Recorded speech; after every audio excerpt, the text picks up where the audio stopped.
Bon, si je suis mis ici sur le côté, c'est tout simplement parce qu'on va faire encore une bar sound. Cette fois-ci, c'est encore une Samsung. Je vais essayer de vous trouver d'autres marques de bar sound pour vous donner le plus de choix possible. Alors, je vais remettre mon micro convenablement. Voilà.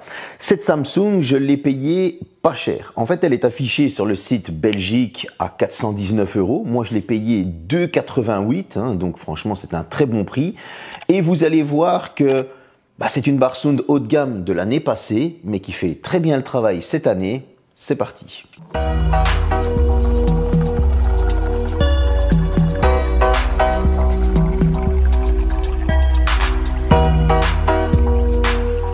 Bon, je vous ai pas filmé le déballage. On est sur la Samsung HW-Q600C. Cette bar sound, elle ressemble au niveau design très fort à la 930C de cette année, donc on a vraiment la même forme avec le petit afficheur en LED sur le côté, les boutons sur le dessus. On va retrouver deux ports HDMI pour le eARC et si vous voulez brancher une console dessus, etc., etc. Nous allons avoir tout simplement un port optique pour la fibre optique, pour si vous n'avez pas de eARC ou si vous préférez passer par la fibre optique. Vous allez avoir, pour la brancher au courant, tout simplement, et vous allez avoir un port USB qui lui ne servira qu'à la mise à jour, tout simplement.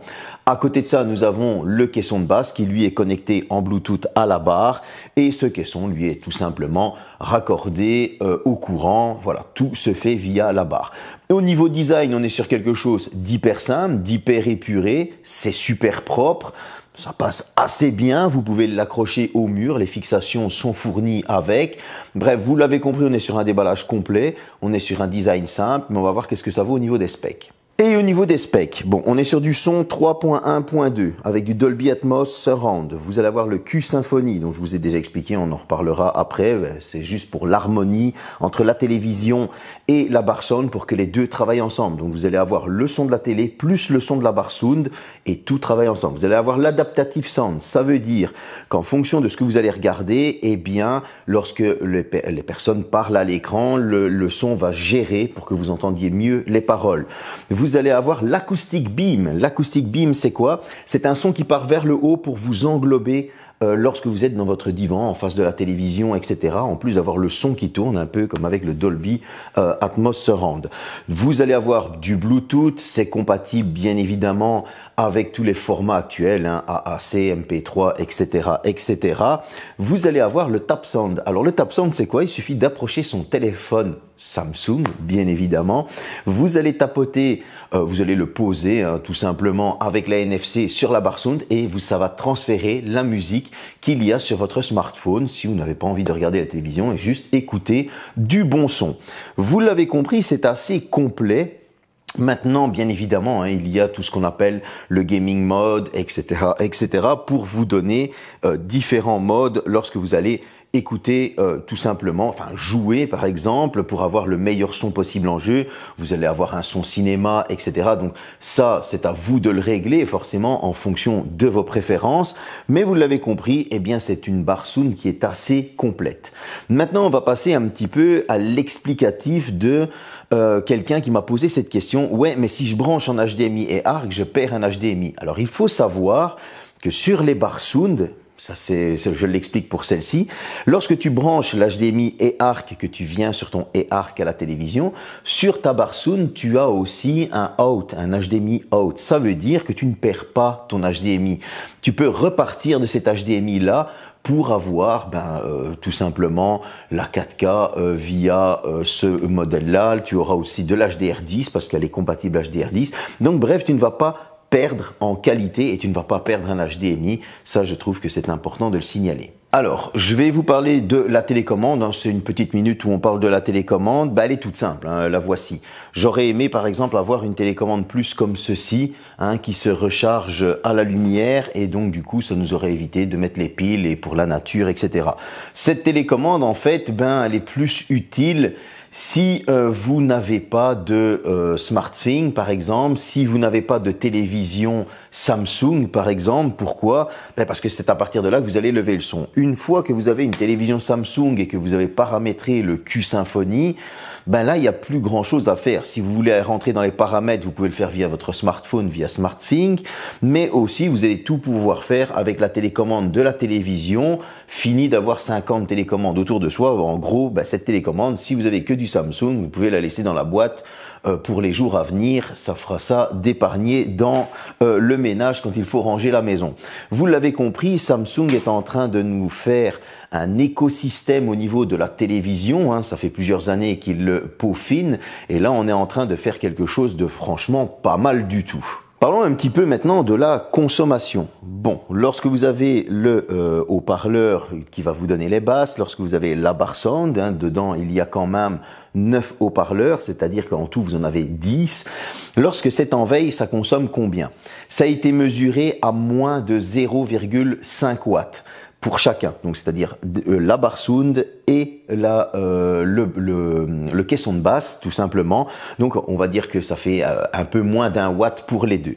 Lorsque c'est en pleine charge, là vous avez une montée à 28 watts, ce qui je trouve est quand même assez modéré, surtout quand on entend la qualité sonore et comment ça tape dans les films d'action, etc.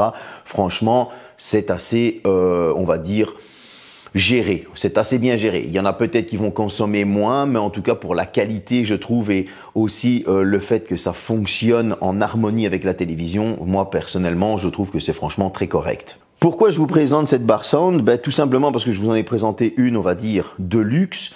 Et là, en fait, c'était une de luxe de l'année passée. Cette année, elle est à un prix beaucoup plus attractif, hein, 419 €. Moi, je l'ai trouvée sur bol.com à 288 €, ce qui la rend très attractive, hein, parce que quand tu vas dans un magasin à moins de 300 boules, t'as pas ce genre de technologie, tu n'as pas ce genre de qualité sonore, etc., etc. Et donc, c'est pour ça aussi que je fais un petit peu le tour de vous présenter certaines petites choses qui sont à des prix très abordables et pour vous prouver que c'est pas parce qu'on achète un truc de 2023 qu'en 2024, eh bien, tout simplement, c'est forcément mauvais. Bien au contraire. Est-ce que j'ai rencontré des problèmes avec cette bar sound? Oui, hein.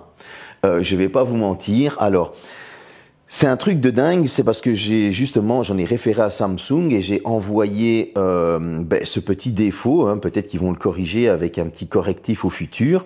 C'est que si vous jouez à la PlayStation 5, il n'y a aucun problème, mais sachant que Samsung a un accord avec Xbox, etc. pour le Game Pass et tout, j'ai été assez surpris que lorsque je joue à la Xbox Series X et que la bar sound fonctionne, eh bien le eARC a tendance à se mettre en veille.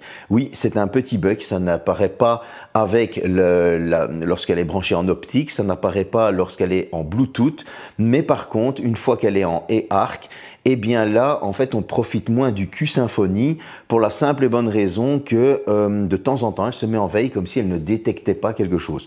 Bon, on m'a dit simplement que c'est sûrement un bug et ça, il n'y a pas de problème. Donc du coup, ce sera résolu avec une mise à jour. Personne n'a jamais relevé ce problème. Donc la bar sound est quand même sortie depuis 1 an. Il faut croire que les gens qui achètent ce genre de bar sound ne jouent pas. Mais c'est le seul petit problème que j'ai rencontré avec cette bar sound. Au niveau de la qualité sonore, c'est juste une pure dinguerie. Alors, oui, forcément, par rapport aux nouveaux modèles qui analysent la pièce, etc., etc., on n'a pas ça, hein, bien évidemment, mais c'est pas mauvais pour autant et ça va convenir franchement à pas mal de monde qui veulent avoir une bonne bar sound, pas trop chère et qui en plus de ça, fait partie quand même du très haut de gamme. Ça veut dire que si vous avez une télévision comme je vous ai présenté avec un prix très abordable de 2023 qui a du Q-Symphony, cette bar sound va venir travailler avec elle pour vous offrir en plus de la meilleure image, le meilleur son. C'était une petite vidéo courte, je voulais vous présenter ce genre de bar sound, vous expliquer un petit peu la technologie, les specs, etc. Je pense pas qu'il faut s'attarder longtemps sur ce genre d'objet, tout simplement parce que c'est pour avoir des bonnes affaires, du bon son, etc. Je vous ai donné la fiche technique, qu'est-ce qu'on peut faire avec, quelle est la qualité du son, etc. Voilà, la suite va suivre. J'espère que je vais vous trouver d'autres bar sound à vous présenter qui peuvent être aussi tout intéressantes. Salut!